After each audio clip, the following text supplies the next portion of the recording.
Alright, we're in golf class and I'm going to play some Tour 7 today. I'm going to play 30 minutes of Tour 7. Let's make sure I got some empty slots. That way if I can get somebody to replay, I can, I don't like to be out on the course without empty slots. So if I'm playing, I always want to have an empty slot to fill if I win. You don't get club cards if you don't open chests.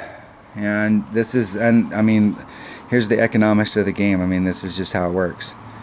You have to have gems in order to open chests if you're going to speed them up. So if you're sitting and playing, and you're playing for a long period of time, let's say an hour or so, and you're watching TV at night, and you're getting in 10, 12 matches, and you won half of them, so you won 6, and you went out there and you didn't open up chests, that's 6 chests that had club cards in them. And the whole thing about club card is that you're never going to open up. You're going to eventually get a chest and you're going to go, yes, that's the ones I needed to max it out. But you're not going to get that chest and go, man, that was every card I needed. No, my clubs are maxed out because I opened up that magic chest. You got to open up lots of chests in order to get lots of club cards, and you will gradually upgrade your cards, your clubs. Switch to my number 1 bag, and let's switch this to a Marlin. I don't need to get out there very far. I just need to get around I don't even need to get around the bend where my opponent's at. It's perfect. 6-3, it's 1 per ring, so it's going to be, there's a 5 ring pull, there's a 6 and a little.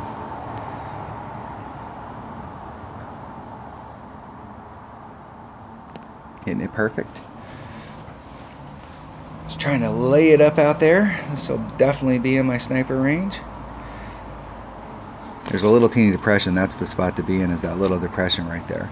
So from where I'm at right here, I'm going to have a little bit more topspin to put on.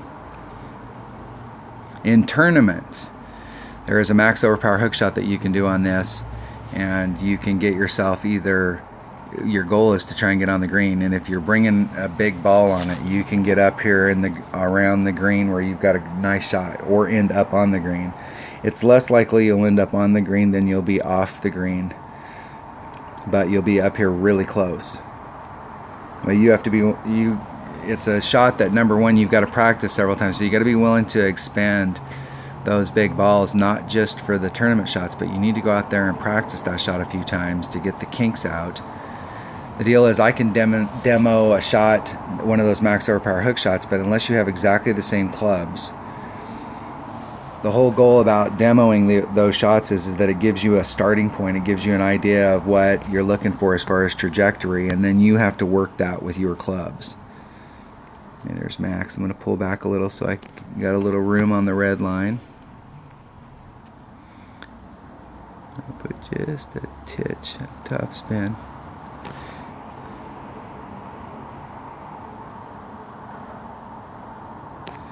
It's 4-2. It's 1 per ring. So that's about a 4-2 pull. Just want to hit it perfect.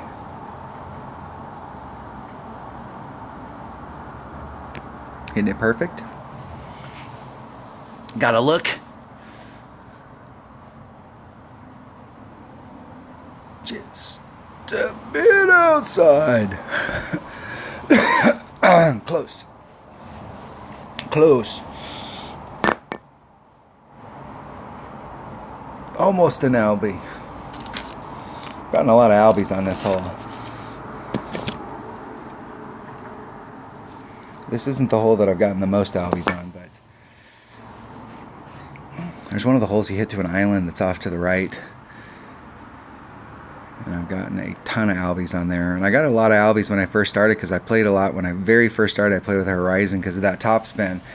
The deal is that that club's not the greatest club out there, but with the top spin, when you first start, it makes up for some of the distance you're not getting with the driver. So as long as you can end up in the fairway and you're in your wood range, that club is not the greatest club in the world, but it has tons of top spin. So you can get up there close, and I got lucky a lot when I first started playing. I learned the wind ring method very quick.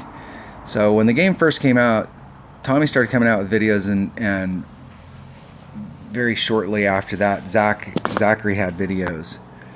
Let's see what we got here. Sniper. Where's my red line? See how much backspin I got, if I got enough to try and stick it. No.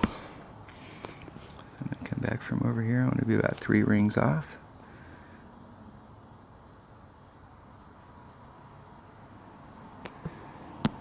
Guide that sucker to the hole. 7. There's 5. There's 6, 7. Put some curl on it. Hitting it great to the right.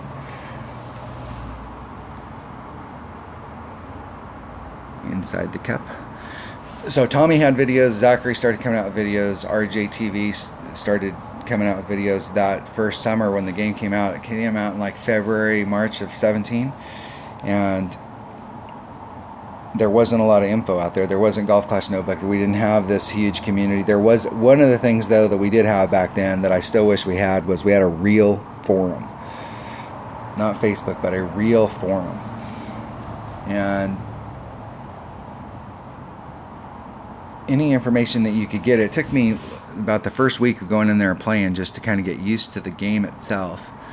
It became very evident that I was hitting shots perfect, and even though I was in Tour 1 and 2 and I had a 1 mile an hour wind, the ball was not landing where I wanted, so wind was affecting that shot.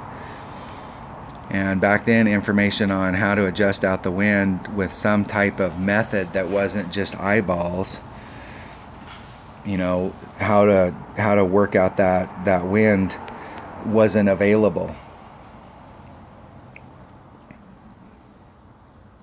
And Tommy came out with a video with the guy who figured out the wind rings, and Tommy started the video, and then he let that guy talk about how the wind stuff worked. And in the background there was a picture, or there was a piece of paper on there somewhere that had the numbers. So like how he was calculating it was at 100 accurate it's 1 per ring, and at 50 accuracy it's 2 per ring, and at 0 accuracy it's 3 per ring, and the, you know, how it goes down in between, it's 5.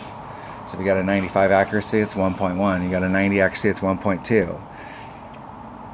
And that information was golden. So I took that, blew it up on my computer so that I could get those numbers and write those numbers down, and then figured out, I watched a video by Zach, and he was talking about the wind stuff, and figured, and just went out there. And it is so weird when you first start doing the wind ring method, where you're doing that, where you're turning out, you're not even looking to see where you ended up in the shot. I'm going to be at about here. I give myself plenty of room here. I'm going to actually come out about another half a ring. I'm going to take out the wind. There's 5, 6, 6. Put a curl on it, and I'm going to put some overpower on it to get it to go back out there. Hitting it great to the right.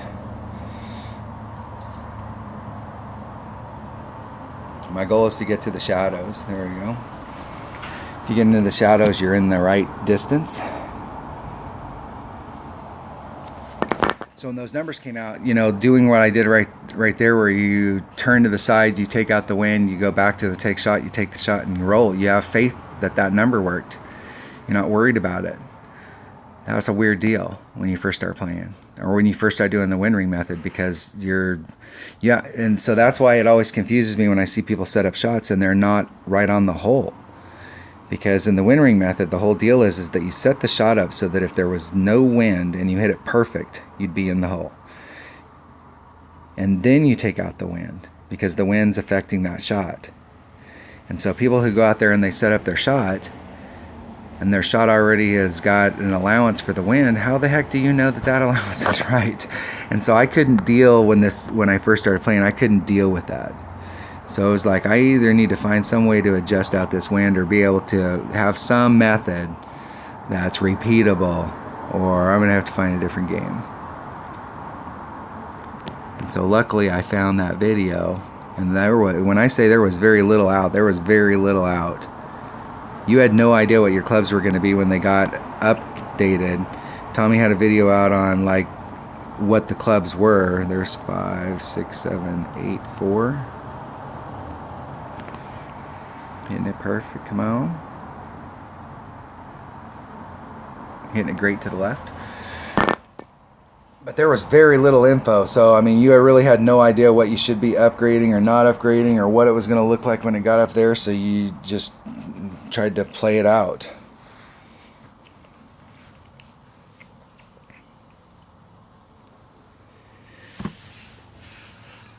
But once I figured out the wind ring method, then the game became a lot more fun, because then you could start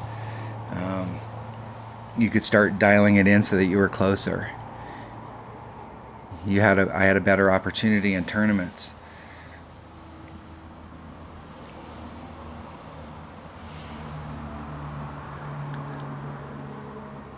Now there's 3 different shots that you can do here.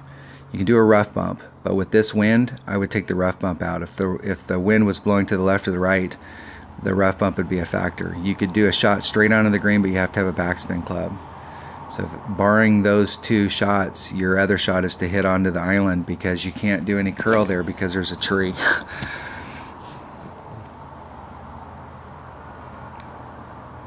That's why when you come to these holes, it's important to come at these holes and be willing to adjust your shot. So like if the wind isn't blowing, so a lot of times people will come to these holes and they have a shot on that hole, and that's the shot they're going to take. And the wind's not complementary to that shot. They're not going to change. They're going to push that shot, and sometimes that works out for them, and sometimes it doesn't. And it's maybe even close to 50-50, but 50% of the time you benefit from it because they epic failed. So when you go out there, you can try and do the same thing because that's your shot, and end up at the same result as your opponent, or you can go, hey, wait a second, I can play this in a different way. It doesn't give me the optimal possibility of getting an eagle, but what it does give me is it gives me the absolute guaranteed birdie, and my opponent doesn't look like they're going to get a birdie right now. So you put a lot of pressure on them by changing it up. So never be afraid when you come into these holes to change up how you play it. That hole right there in tournaments, I play a max overpower hook shot because it can get me out front of that green, and I can come at it with a short iron. But it's a very dangerous shot, and you need to practice. You need to have 2 or 3 holes of practice on that before you do it, so you have confidence that's going to work. But in one-on-one play, I'm not necessarily going to pull out a kingmaker to shoot that shot. I can still win that hole with a marlin.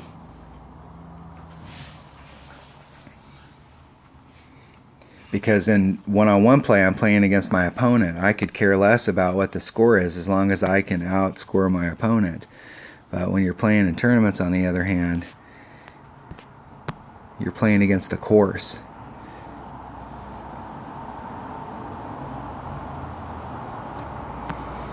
Okay, 6-6. I want that wind to move me forward about half the wind. So I'm going to take 3.5 of the wind out. That way I can put a little teeny bit of curl on it to bring it back towards the middle of that fairway area. And I hit it great to the right, which puts me even more to the right.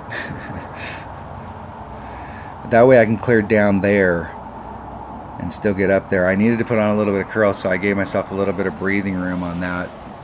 And I didn't put enough curl on, so I hit that great to the right, and it's right where I wanted to go. But if I'd hit that perfect, I'd have been right up against it, and a great to the left would have caught me up in the rough. So the next time I come to this hole, if I'm playing this tour regularly, I'm going to know when I get here I'm going to need about half curl. And I was trying to line my shot up so that it was going towards this, because I knew I was going to put curl on it and bring it back to the middle of the fairway. This is a great angle right here, though. You can, if you paused it right there, that course is all drifting towards the right, or excuse me, towards the left. And everything wants to get caught up over here.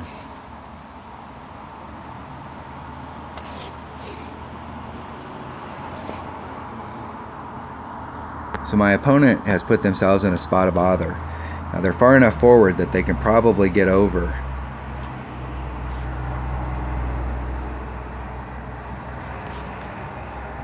So there's 5.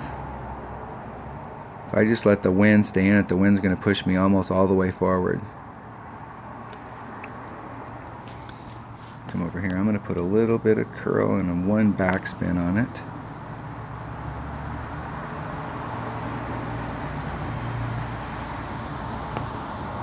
I'm going to put some overpower. And just pop it up there and see if I can get over. I overpowered it too much. See, now I opened the door for my opponent because I was dinking around.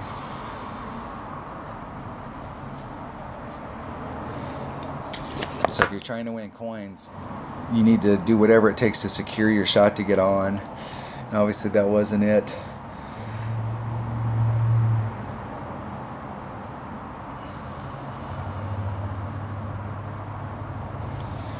My opponent reopened the door.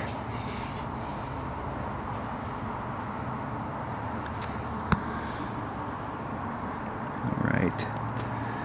See if we can get this shot in with our Nirvana. Put a little bit of backspin on it.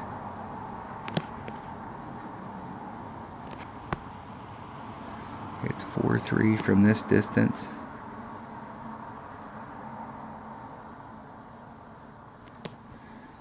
Go out just a little.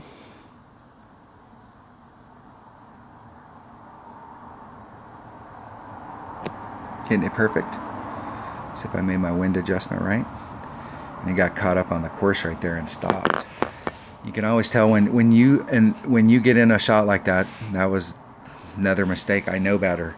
When you get into a shot like that where you move it just a little bit and then the ball guide disappears, and you move it just a little teeny bit and the ball guide reappears, those are better shots to put on a little bit of backspin and go right at the hole and try and avoid that part of the green. And what's happening there is that from where we're at here, we're hitting down onto the green and it's a bowl, and so the ball guide's getting confused. You can see there's a little bowl right there. So I let my opponent back in the game and they ended up beating me because of it. That's a prime example of poor field management. Loser! I should have replayed that guy. What was I thinking?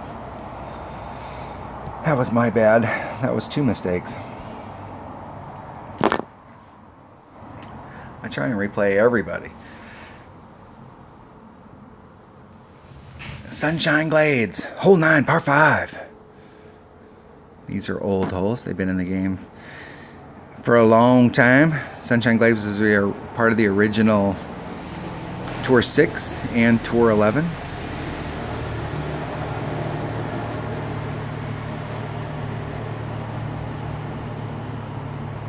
And they came out with some more holes for Sunshine Glades. This is one of the holes that they came out with. So in tournament play, we hit this with a monster ball, trying to get over here, trying to go up as far as we can to get ourselves into long iron range. Because from over here, all we're going to have is a wood. If you've got lower developed clubs and you're over here, or you're using a lower level ball, then you really want to come over here with a big dog, because you're going to need all of it.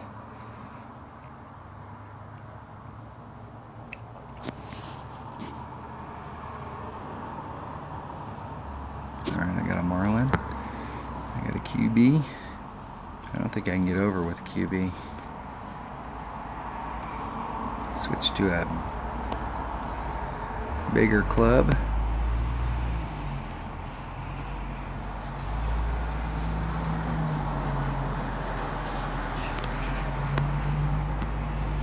Seven, 8, so it's 2, 4, 6, 8. We're a little shy of 4 rings.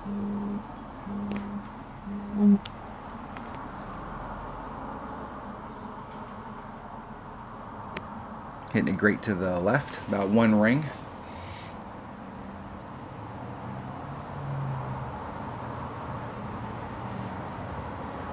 Just laying it up out there.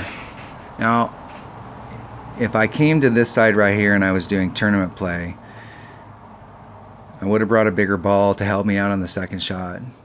And I would have brought a club different than the Guardian. If I had lower developed stuff, I would have brought a big dog. If you got upper developed stuff, I definitely bring a sniper. You've got a lot of ball guide. You got a lot of curl on it. You got a lot of stuff to help get you towards the hole. The thing about over here is that you can get on the green, and obviously if you can get on the green, you have a shot at eagle. But from the other side, you have a much better shot. Let's see, where am I going to be here?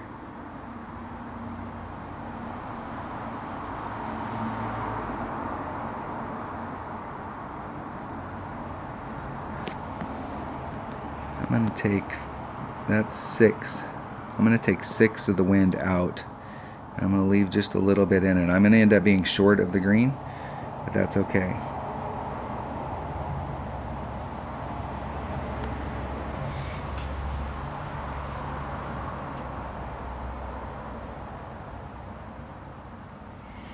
Just enough to get up there.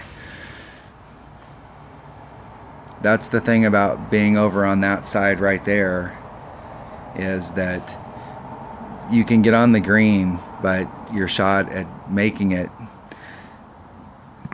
and my opponent,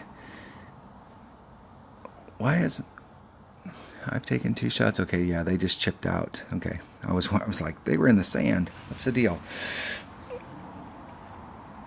So my opponent's got a pretty good look at, but if you're on the track where you hit your drive and then your next shot you're coming into the green, you're going to have a real serious look at picking it up from the other side. But you're going to have to bring out bigger equipment.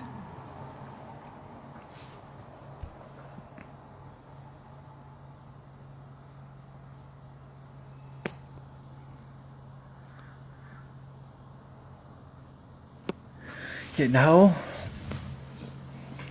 somewhat redemption from dropping the last hole.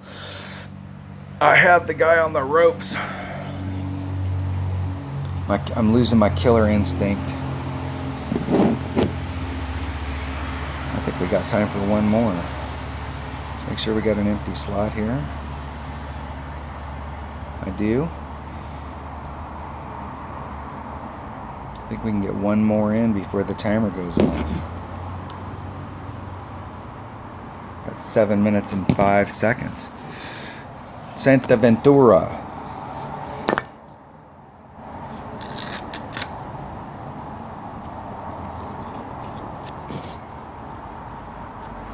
Yeah, there's a max overpower hook shot you can do from over here if you bring a big enough ball.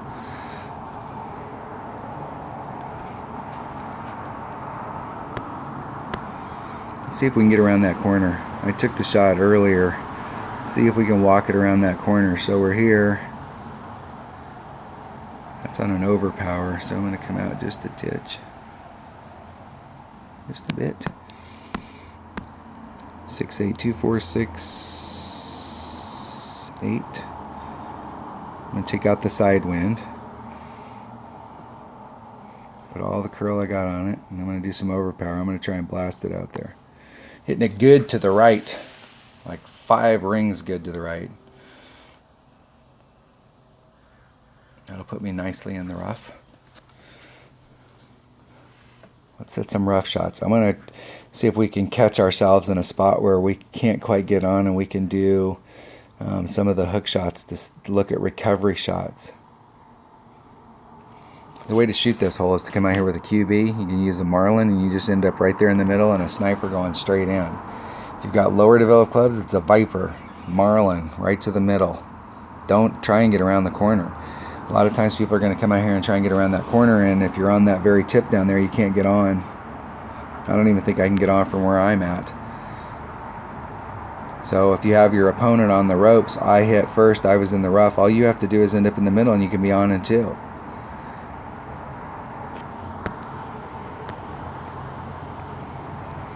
So from that spot, we can get up there with a Nirvana.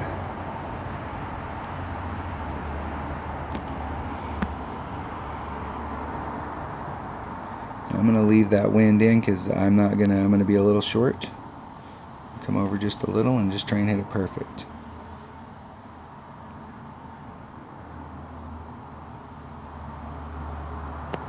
Hit it great to the right. Excuse me, great to the left. Great to the left. Great to the right. Just try and roll up there. If you can catch that hill, it'll roll right down to the cup. Nice and easy. I never actually try and get around the corner on this. I usually come out and hit to that little divot and then get on. It's always amazing to me how many people come to this hole and they get out in the rough here and then they can't get on. What they do is they do an overpower shot like this and they end up back in the rough or back in the sand right around the green. And I just played the nice and easy and got on. So this is one of those holes that you can win a lot just by going out there with a QB and a sniper and or a QB and your Viper. You're gonna get a QB really quick, and it's important because it's a common card. It's important to stay at Tour 4 and play Tour 4 until you get your quarterback up to like level 6. Because at level 6, then it becomes you're not gonna use your rocket anymore. The only time you're gonna use your rocket is when you get your rocket maxed out. You'll go back to your rocket on 1 or 2 holes in the game and tournaments. You'll use it because you're driving with a driver on a par 3 and it has a lot of backspin. So you can use it to backspin you to the hole.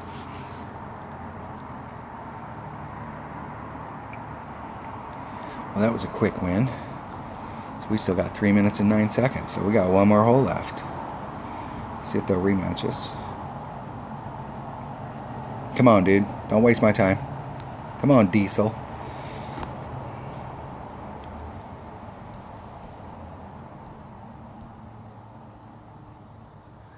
Let's open up a slot.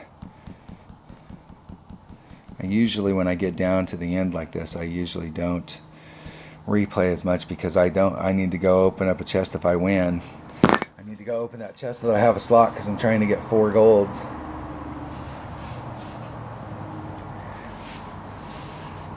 It takes 16 matches. You have to win 16 matches to get 4 golds. That means you got to open up 12 chests.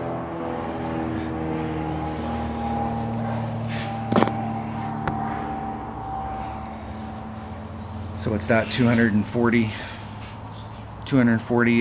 gems a day. 240. Let's write that number down. 240. 240 times 7, 1,680 gems a week. So you see those people that are moving up the charts, you can guarantee that they're not qualifying twice. That's 1,000 gems. And they're buying a $4.99 pack. So that's $9 every other week. So it's 18 bucks. And those gems will get you through the non-tournament weeks so that you can really play hard, and during tournament weeks you're practicing for the tournament. Not saying you're not opening up chests during that time frame as well, but this is going to put me way in between clubs.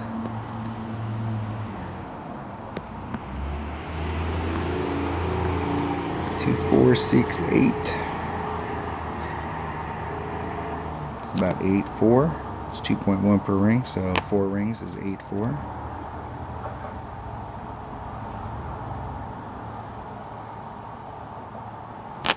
Hit it great to the left, which is not the side on this hole to hit it great to. You want to hit it great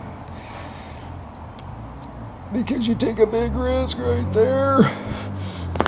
Just barely.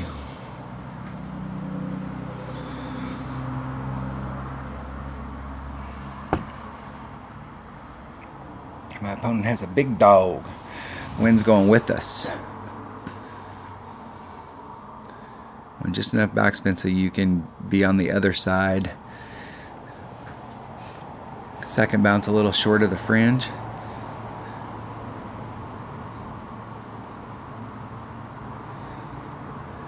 Should be an easy on. Timer went off. Our 30 minutes is not quite up. Nice little bounce roll on the green. Let's see if we can get closer.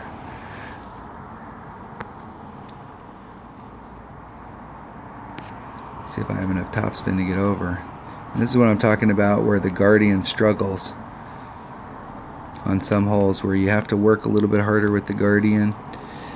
It struggles just a little on the hole, but when you get to the shootouts, it plays really, really well. So it's 1.2 per ring. I'm going to take out just a little over a ring. I'm going to leave a little teeny bit of the wind in.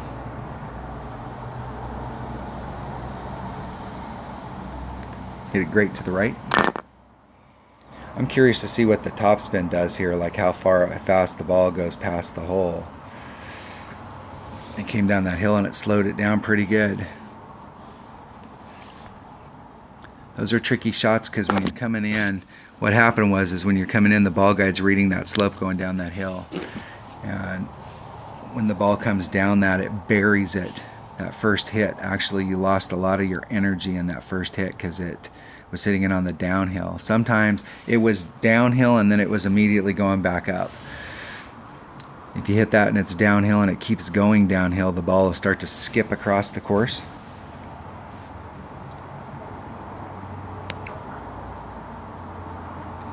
But it felt like 3 topspin was too much. In the hole. All right, we're going to a shootout. Eagle, eagle. My real goal when I'm playing one-on-one is that if you're supposed to get an eagle on that hole, I want to make sure I get it. I'm trying to play it like a tournament. The least I want to walk away from is an eagle.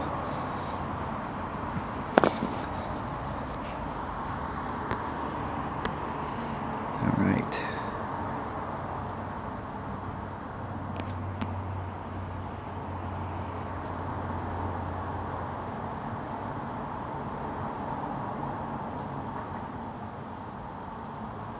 A little bit of roll out there, because this wind's going to kill me.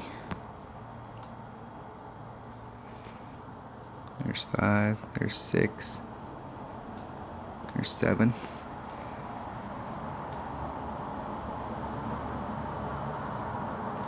Hit it great to the left. You can only get away with that kind of wind pull if you're less than 7. It's too much topspin.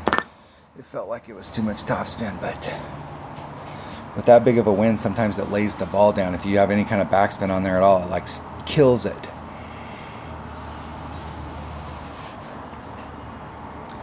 My opponent has a big dog. Now I have an advantage here, even though we're at 7. I'm at 7+ yards. I have an advantage here over my opponent because of ball guide. So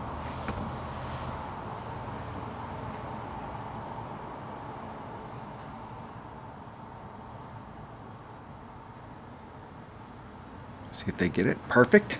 El Perfecto. So that's exactly where they set it up. So let's see if they set their shot up right. Looks like they did. Ooh, close. Very nice. Very nice. Nice shot. I ended a loser.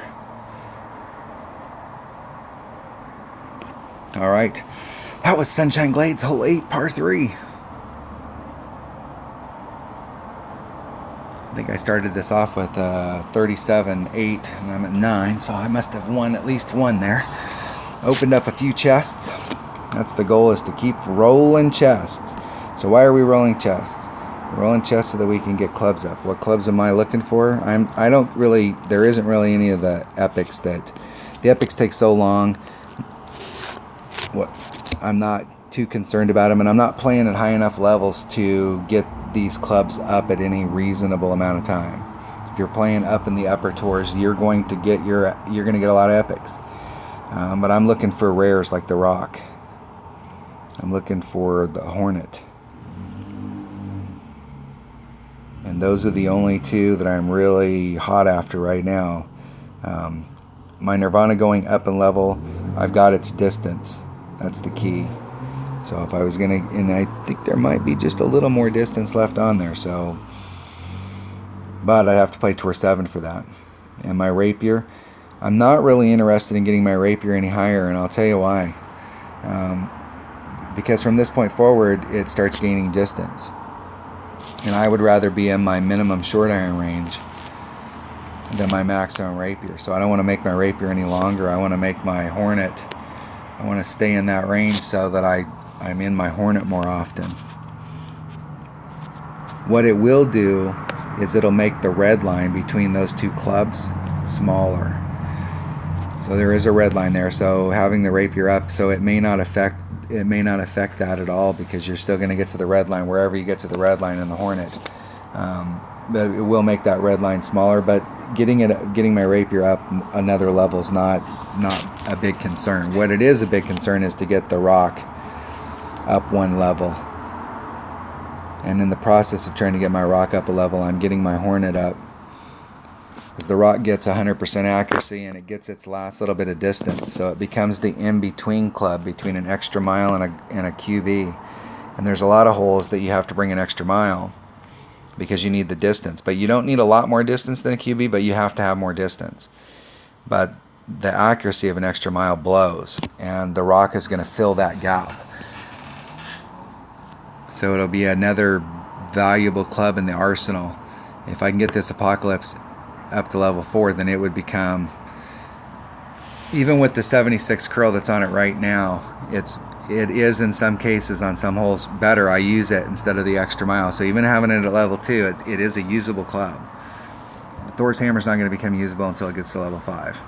I mean, it's usable, but it doesn't start to shine until it gets to level 5. All right, that was some Tour 7. Thanks for watching.